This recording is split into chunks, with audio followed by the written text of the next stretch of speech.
Here we go. Woo! That was fun. I kind of like new format.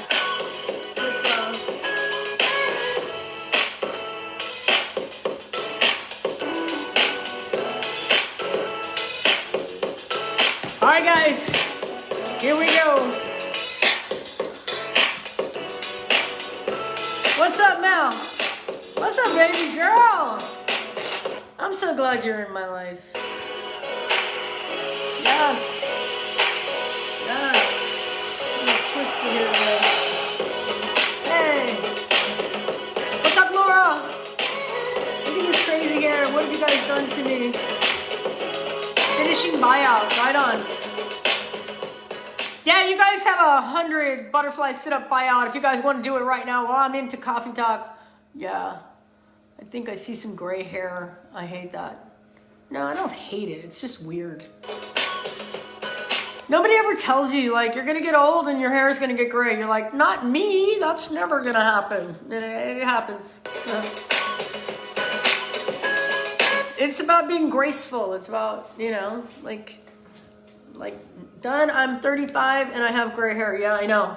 I think it's kind of weird, like in my family. Like my dad was super salt and pepper, and my brother's completely white. My sister's completely white. My mother's completely white, and I'm like kind of in between. I'm like still hanging on to a lot of color. I don't know what that's all about. I have what we call a skunk. It's like the Gaylord skunk right here. It's just a little patch. It's like. Psh. So I'm thinking like eventually I'm just gonna let that grow out. Once you can let go of your ego. What's up, Don Shaw? Welcome. I got my, hey, I want to share with you guys. So I collect art. I love art. I've always admired artists, and I'm not, when I say collect art, I actually have a lot of pieces I'll show you guys. So I got this from this guy. I hope you guys dig this. Melissa, check that out. So I got all these little superhero guys in here. Yeah, they're all there. Do. One more time. Big guy in the middle. Yeah. And yeah, my dad's side goes gray. Young, but I have a mom's jeans. Yeah, I got that patch. I think when I started, I might even like it down here. I'm downstairs. Yeah, you like that? That's cool, right? I have a lot of whimsical art. I collect a guy by the name of Miguel Paredes. This guy was at a farmer, not a farmer's market, but like an outdoor market, and I saw it and I was like, he had this displayed here. I'll show you guys one more time because it's super cool. He had this displayed, and when I saw it, I was like, I want that. How much is that? I want that. Because I love whimsical and funny, like, you know, it's almost like they're gambling or something. Then they're like arm wrestling. And I didn't know all the characters, like some of these characters, I'm like, who's that? And I had to get my anime friends to jump on and go, that's so-and-so.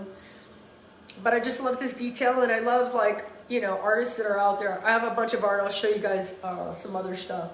But when I saw it, I was like, I want that. And he was like, really? I'm like, yeah, I dig your stuff.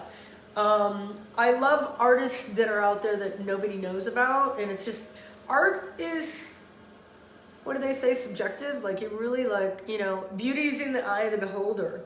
I see some artwork. I live in Miami, and we do what's called Art Basel. And I just don't go for the simple reason that I think paying for, you know, it's like a 10-foot canvas and a dot, and people are paying like $20,000 for that. I'm like, there are so many gifted artists out there. I think they should do, you know how they do the dance show, like World of, you know, whatever it's called, and you know, they're like, they should do art. They should do people that do art. I actually stumbled across a guy just recently that he's on Instagram, and it's like freestyle, but his stuff is amazing. It's just, but again, it's, you know, some people like it and some people don't. I love artists that are just, I love art that makes me smile and that makes me happy. I have another guy, he's another local guy, that his whole artistry is about, again, very whimsical, and he always puts flamingos in his art, and his old cat that's no longer alive, but it was a little black cat, and he used to put it in there, and he was very much Mr. South Beach. And Jen, you probably know his work if I show it to you. It's up on the wall over there. But I love that he'd make his flamingos fly, and his cat was always scuba diving, like was always in water, which was like, cats don't scuba dive and flamingos don't fly, which is why I love this stuff. And he had like female lobsters, like he had sexy female lobsters. So I have a couple of those pieces. So art, if you check out Miguel Paredes, New York born and pretty much spent a lot of time down here, but he does something really cool, which is he'll have like really dark black and white backdrops of New York, and then he throws in like these characters with splashes of color. So a lot of his stuff has got this like, you know, the dark grungy side, and then just like whimsical, playful color. So yeah, that's kind of like my style. I love happy art. I see art sometimes in galleries or think, come on. Okay. You say hi? You say hi? You just want to give hugs. Want to give hugs? Want to give hugs? You want to sit down? You want to sit down? Nobody can see me with your butt in the camera. Nobody can see me with your butt in the camera. Nobody can see me. Nobody can see me. You go to quiche. You're coming for the soul. You're coming for the soul. What are you doing? My life. Did you say hi? See ya. See ya. Where was I? Alright. So anyway, I love my art. Anyway, we want to get into it today. I didn't really throw up a topic, so I left you guys off with a bunch of like diet stuff on Friday. We kind of got into like sugar, wheat, and dairy in our 5-week mindset reset. I wanted to kind of start the week off. I use Sunday in the group is our what I always try to gear people for is come on. I don't know what she wants. I mean, I speak dog, but yeah. So Sunday is meal prep, and what I mean by meal prep for most of you guys, in learning how to set up your week and learning how to get totally organized, where what we want to do is make sure we don't make mistakes during the week, is to get your food organized. And I make grocery shopping kind of like that. You know, it's a priority because my food is a priority. And if my food is not a priority, then I know that my diet's not gonna be right. It's gonna be off. I don't have the things that I want. So I usually start with like, what's my mindset for the week and what's my game plan? So my game plan on meal prep is I use a lot of Pinterest, because I also have a lot of recipes on Pinterest are just super easy. So I'll create boards of what I want, if I want to use a crock pot, or if I want to, grill something. If the base that I want to use is like an avocado base, or if I want to use a beef base, or turkey, or chicken, or salmon, or something like that, then I'll get in my mind what my meal forecast for the next 3-4 days will be, because food, like whole grain, whole delicious food, is 3-4 days. I mean, we're not talking like you're not buying food for, you have a Pinterest addiction? No, you don't. It's not an addiction. Pinterest is life. Pinterest basically is life, because Pinterest, and I didn't really understand like So I hope you guys understand this. If you're not on Pinterest, it's okay. Maybe don't like, some people have like a social media addiction, and they're like watching somebody's Instagram channel. I'm like, I'm on Pinterest. What's up, Dan Brady? You missed a workout, bro. I did spin, I did arms, I did legs, I did abs, and it's all up there for ya. Miss ya. Anyway, so Pinterest has actually, don't start. It's true, don't start. If you're not on Pinterest, just go about your business, because it's such a black hole. It's a bunny trail. You will go off in Pinterest. Okay, so honestly, here's my Pinterest story, right? Here we go. So, one, I put up all my recipes are on there. So if you guys want all my recipes, they're there.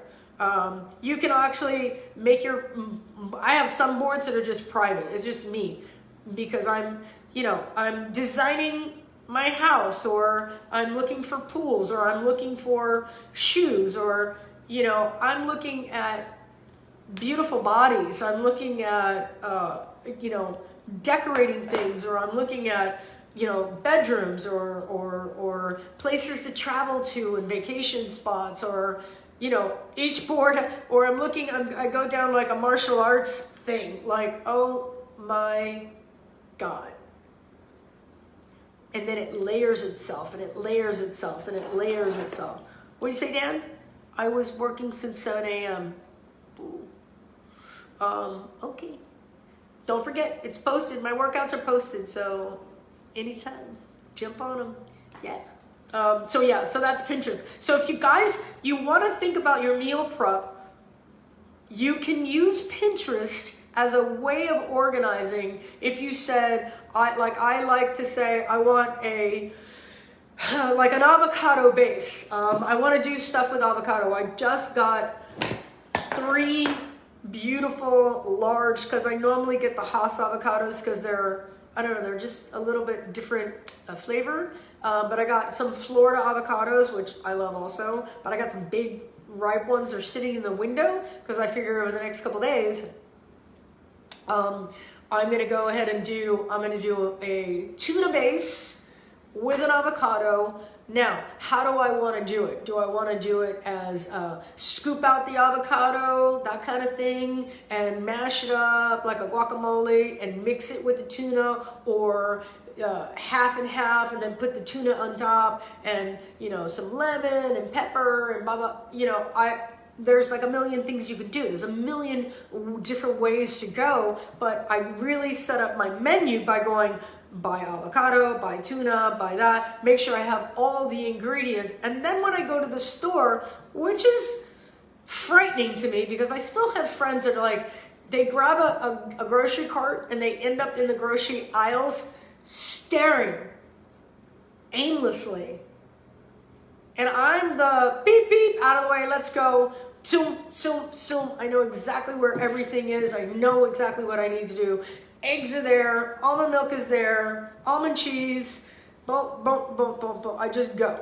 And pretty much I get the same things, because I love the same foods, and they're easy to do. And honestly, I like to keep my diet simple, organized, and not too complicated. In that I love to cook, but I don't have a lot of time, and because my schedule, I like to really kind of organize, like, this is what I'm eating here, this is what I'm eating here.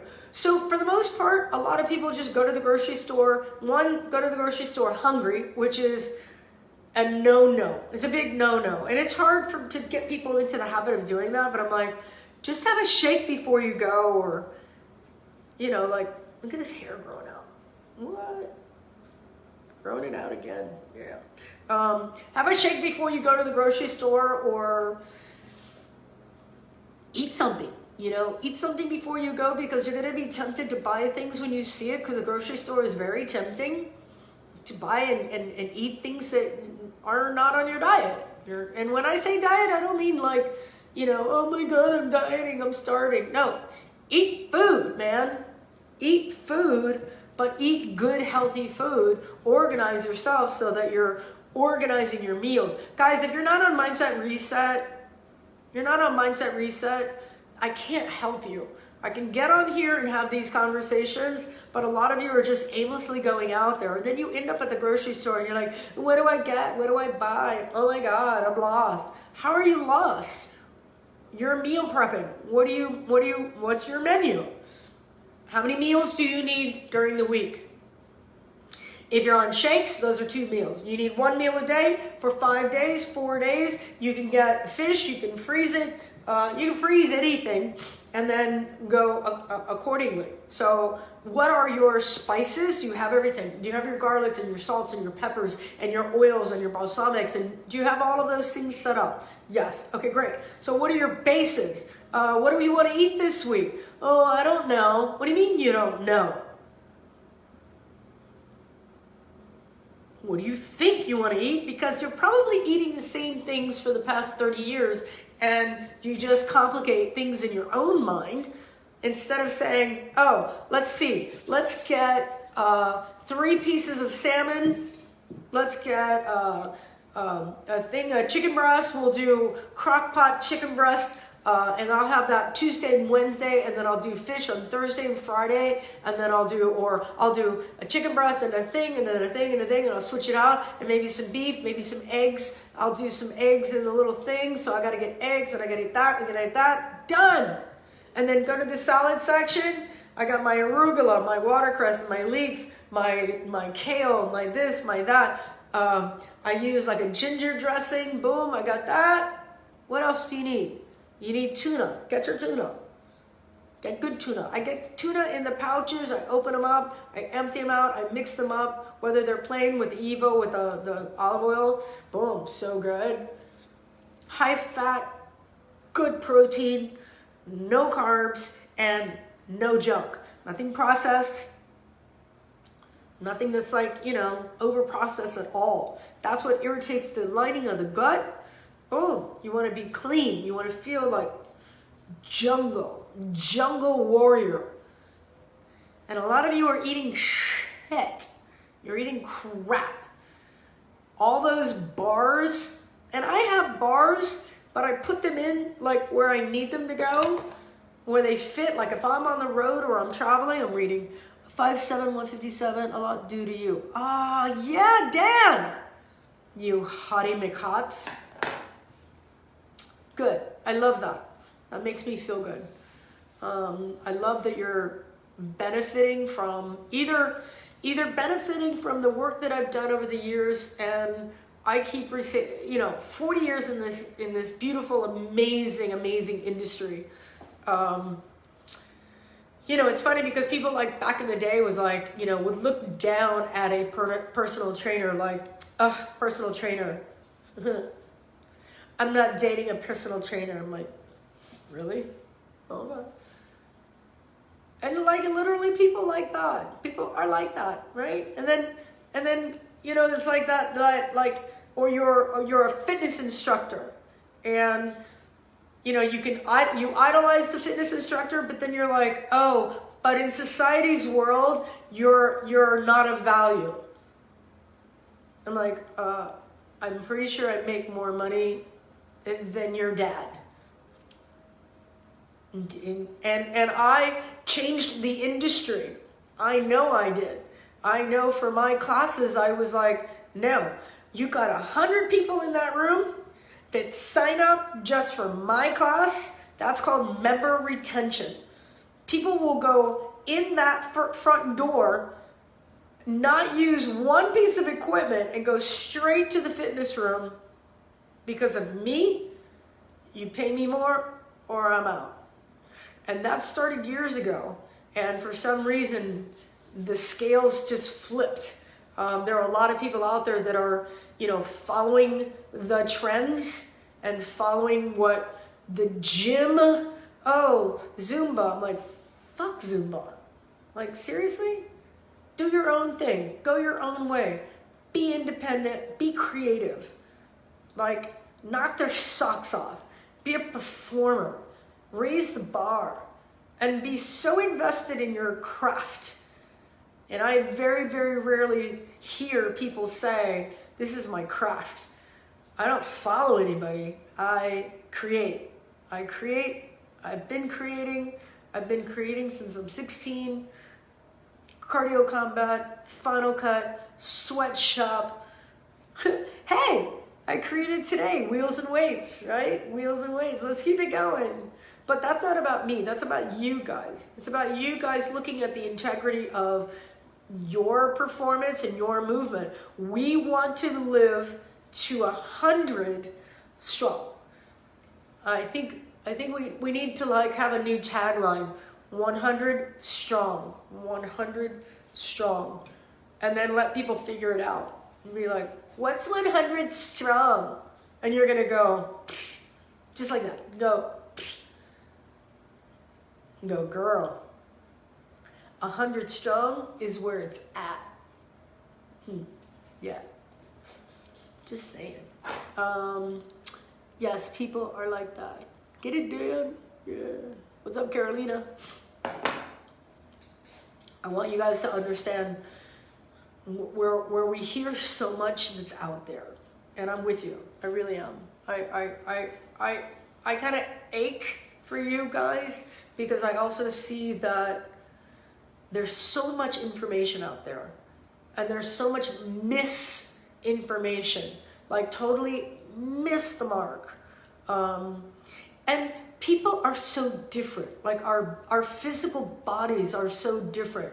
Like sometimes I think like my physical struggles, and I'll compare myself with people that I work out with, and I'll look at them and go, man, like, look at their legs. Like their legs are like, you know, like that. And then I'm like, they're not me. They're not my body. They're not my intake or output or, you know, my food or where I live or where I'm from.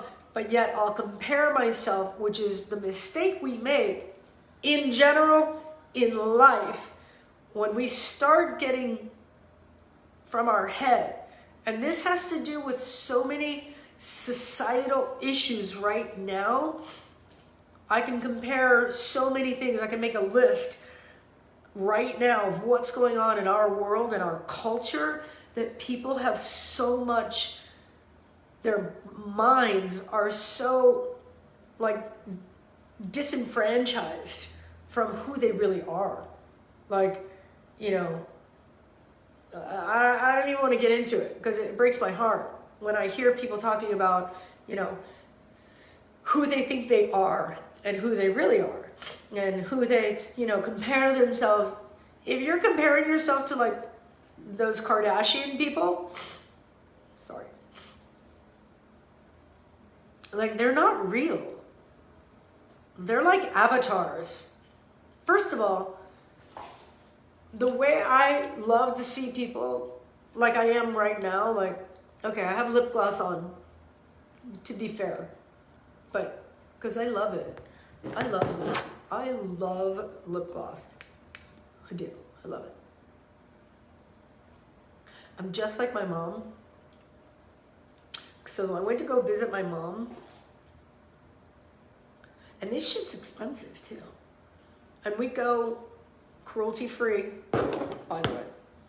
I go cruelty-free with everything. I have an app that does cruelty-free. Like I'll go into a store, like if you go CVS, nothing's cruelty-free. There's like one line that's cruelty-free, but like if you go shopping, I have the cruelty-free app.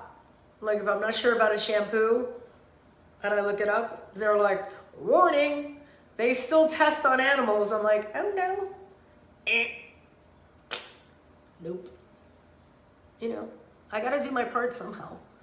But if we compare ourselves, the way I love to look at people is, I want to see you like sweaty, no makeup, coming out of the deep end of a pool. And then I want to see your face. Like I want to see you. I want to see the raw you. Like people that I know that won't go camping. One, because they don't want to go to the bathroom in the woods. I'm like, it's so fun. Not. It's just not. But I've been camping in the woods since I'm a little kid. And I never thought like, oh, because I don't have a hair dryer or makeup. Makeup? For camping? Come on. Or the right clothes. I'm like, dude, you just don't want to be cold. It's the only thing about camping I will not do. I don't do cold, ever. Susie, what? I love you. I'm a gloss fanatic, right? Gloss. You gotta go with gloss. Look at this shit. And, I love it. This is me all day long. I seriously, like, I make fun of my friends that won't wear makeup when they leave the house, which is cool. I'm fine, I have no problem with that. I just won't go anywhere without lip gloss. Like, I have 30 of them everywhere. Even when I work out. I'm like, if I have lip gloss on, that's, for me, like, that's all girl. That's girl. Like, I can go without makeup and eyes and all that, but yeah, I feel washed out. There's that side of me that you guys don't know. And I'm a big old girl. I'm just a big old girl. Yeah. You guys see the Sporty Spice all the time and you don't get to see the girl because my work is like Sporty Spice all day long. I'm like, but let me get dressed up. And some of you know that side of me too, and that's cool. But when we compare ourselves, when we really look at the comparison chart, that's when we make a mistake. That's our first mindset regression. You know, you take a big step back once you start comparing. And I believe that the ugly side of life, there's the beautiful side of life and there's the ugly side of life. There's always a light and a dark, and dark is not necessarily ugly.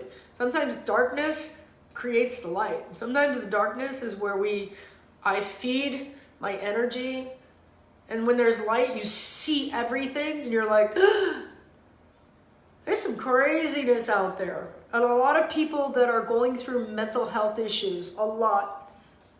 I mean, we all are. I take that back. We all are. We all are in our own way. But when we start comparing ourselves on Instagram or any social media, that's not real, by the way. Like, even you know, the wealthiest people in the world, just because they're wealthy doesn't mean that they don't have problems. They have bigger wealth problems. You know, when you're wealthy and you start living bigger and bigger and bigger and more and more and more, that's when you start having more and more and more headaches. And I have nothing against wealth. I have everything against excess and not balancing. But if we compare ourselves to that guy that has that car, that house, that thing, then we reflect as if that's part of who we are.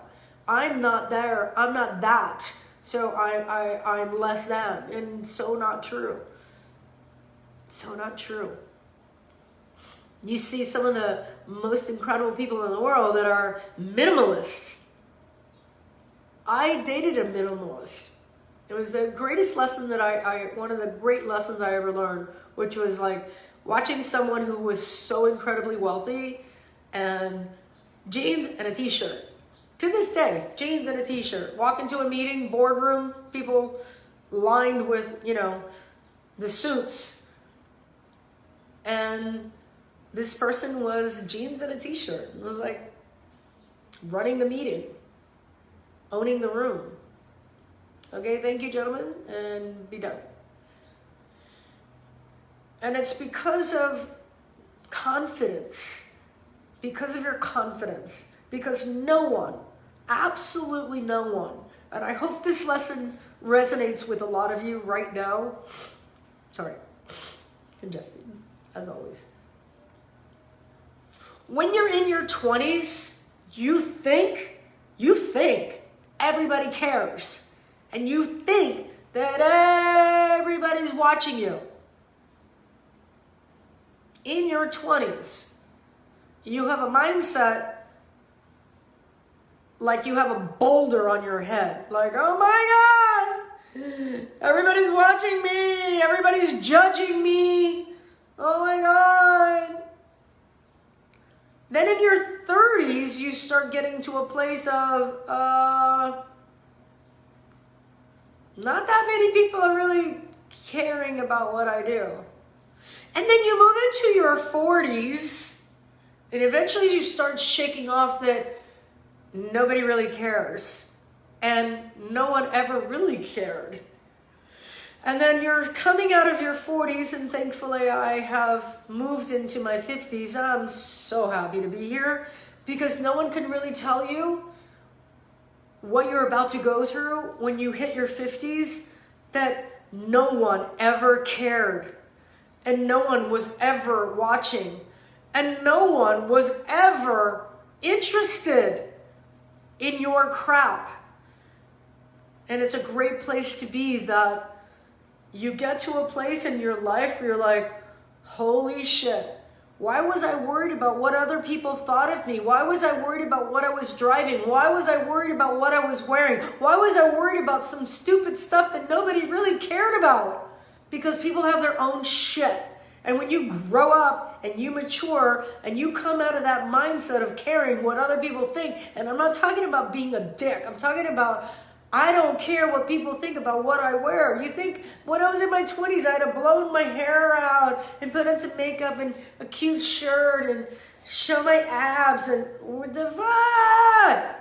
Nobody cares. No one ever cared, nor do they care now. The people that care the most right now are the people that truly love you and they want to see you succeed. And the people that care are the ones that are in your life when no one else is there, when you're at your worst and you're climbing out of that dark hole. You look up and tell me who you see, and that is the person who cares. And I'm not talking about metaphorically God and all of that, because I don't believe in any of that shit, and that's up to you, and you can believe that, that's fine. But I'm talking about the people that are in your life right now that you look up and you go, damn, that person's still here. And they love me at my worst. That's love. Those are the people that you cherish. Those are the people that you grab and you go, damn bitch, come here. Let me give you a hug. Because it's the people sometimes that are just like, you think nobody's looking, and then all of a sudden you're like, oh, I do this for you. Family doesn't always have to be blood. Family doesn't always have to be blood. And I learned that early on when I was very young, that I chose a family that chose me. I chose people that were out there. And most of those people are no longer alive.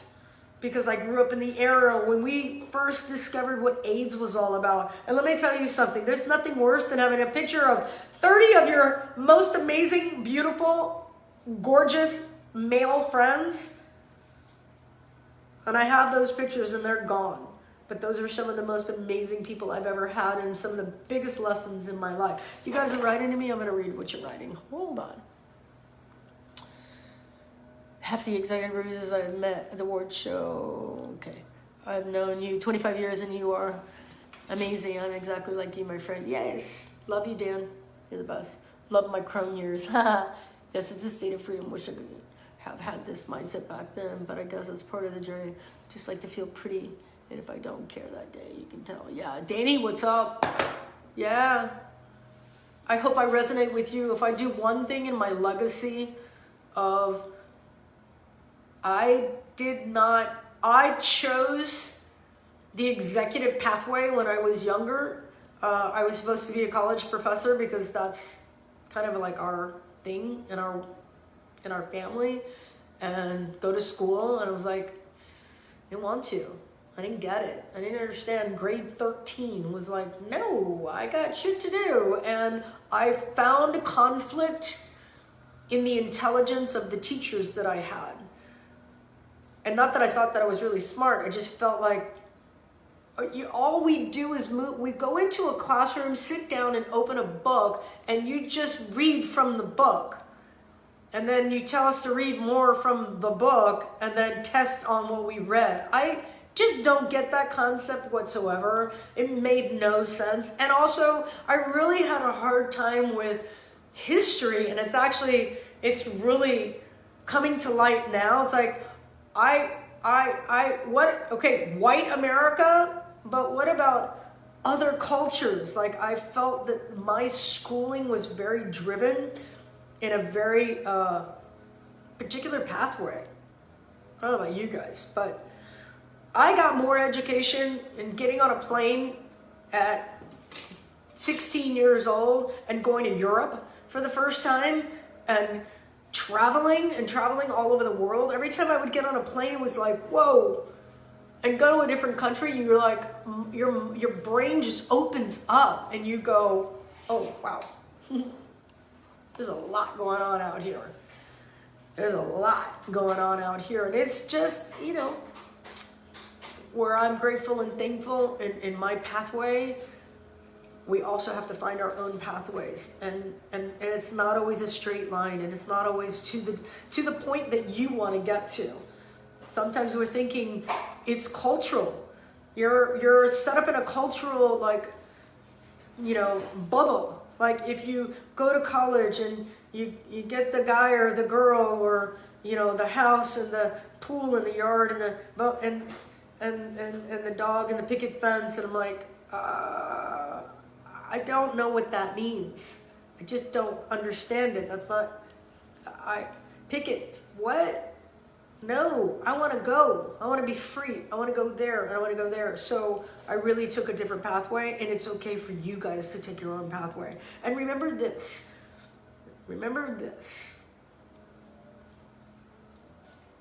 If you think you're going to live to 100, you're going to live to 100. But if you think you're just going to live to some indefinite period of time, that is going to punch you in the face one day. But if you wake up and you go, hey, I'm 40, 50, 60, 70 years old, and I want to go learn how to play the piano, or I want to go to Bangladesh and walk in the mountains with a backpack. You go do that, because there is no set pathway. And being rich, or I want money, or, I want that, or I want that, because, buying a car based on the fact that you're trying to make somebody else happy is not happiness. It's just not. True happiness comes from loving yourself. When you love yourself, when you actually love who you are and you adore your own stupidity, when you can laugh at your own mistakes, or you can recover from your own mistakes and go, wow. When you start communicating to people in a different way, and you can reach out and be like, hey, you know what? I'm really sorry I did that. Or how can I help you? I'm good. How can I help you? What is it that you need? You need money? Is money the answer? Or do you need questions asked, answered? Sometimes people just need like a little bit of guidance. And sometimes people are afraid to ask. And when they're afraid to ask, that's when you step in and go, here, I'm here for you. I need you to know that you can lean on me. And that's part of Mindset Reset. 5 weeks of Mindset Reset, you get yourself to a different level. You almost I would refer to it like I use the analogy like the butterfly, like the caterpillar and the butterfly. A lot of you guys come to me and you're just like in a cocoon. Your mindset is in a cocoon and you don't know how to get out. And what I don't do is open the cocoon for you, because part of the cocoon is learning how to get the strength and the quality inside of your head clearing out, like just clear it out. And then all of a sudden you start pushing and pushing and pushing and pushing, and I make you do the work. And I get on those phone calls with you and I'm like, hey, you're bullshitting. You are bullshitting, and I know you're bullshitting. I know you're bullshitting, but that's okay. If you want to bullshit, that's fine. I'll sit here and I'll listen to it. But I need you to step up. I need you guys to step up. Live your best life now and stop making excuses for everything you do. And be authentic. How many of you are like, my authentic self is right here, right now. I don't do anything I don't want to do. I don't hang out with people I don't want to hang out with. I cut out negativity as soon as I see it, hear it, or feel it. And I only allow inside of my inner circle the best of the best of the best. You are the accumulation of the 5 people that you surround yourself with. You've heard that before. I have, and I think that's so true. And I'm here with you guys, and a lot of you are on here that I've known forever. Welcome, Darren, Dan, Melissa, a lot of you I know for a very short period of time, but I also know that we're of the same cloth. And we're all in that cocoon together, like working our way out. And I want you to spread your wings and be able to help others. When you help others is when you grow. And that's been my legacy, helping people every single day. And sometimes people pay me, which I love. I'm like, oh my God, I actually get paid to help somebody do the thing that they won't do for themselves. That's amazing. And now I've turned it into a huge business, which I'm so grateful for. Mindset Reset is just a start. The 5 weeks is just a start. And then you get yourself to a place where you're like, oh my God, next level. I want more. I want more of this feeling. It's almost like, have you ever just gone through a day and everything is perfect? Those are my days. Even when my puppy dies and I'm crying and she's here, I did that. Like, I gave her the best life and I made the best decisions to have her with me. And that's why when I put her in the ground, I cry because I know that I've done everything right for her. And they've lived a great life. And I do that with my friends and I do that with my family. I want to make sure that they are having the best life. My sister and Shauna and everybody that's around me. How can I help you? When I start with how can I help you? How can I help your life? How can I help your business? How can I help your body? How can I help your head? Then I know that the ripple will transcend into other people. But if I hold off, I shut down, it doesn't work. So I didn't really have a topic on Mindset Reset. Sorry. I didn't have a topic on Coffee Talk today. Just mentioning a few things and just sharing with you. Sharing the new format today also. Again, 8:30 is going to be our spin. I feel amazing. I'm ready to go about my day. If you guys replay this later at night, I love you. This is all just I'm coming from my heart. So we're melting down into 3 days, Monday, Wednesday, and Friday. If you guys need to spend time on a one-on-one personal basis, I drop you a link to my calendar. You guys can get on it. We can get in a total, like, whatever topics you want to cover, anything that's bothering you. You need some private training. You guys need some Mindset Reset. We have 2 Zoom calls every week, Monday and Friday night at 8 o'clock. If you guys are new to the program, need more information, just send me a DM. As always, I love you guys. Take care of one another. Yeah, we gotta rock and roll here. I love you guys. I will see you on Wednesday, 8:30 spin. And Mindset Reset. See you guys tonight, 8 o'clock.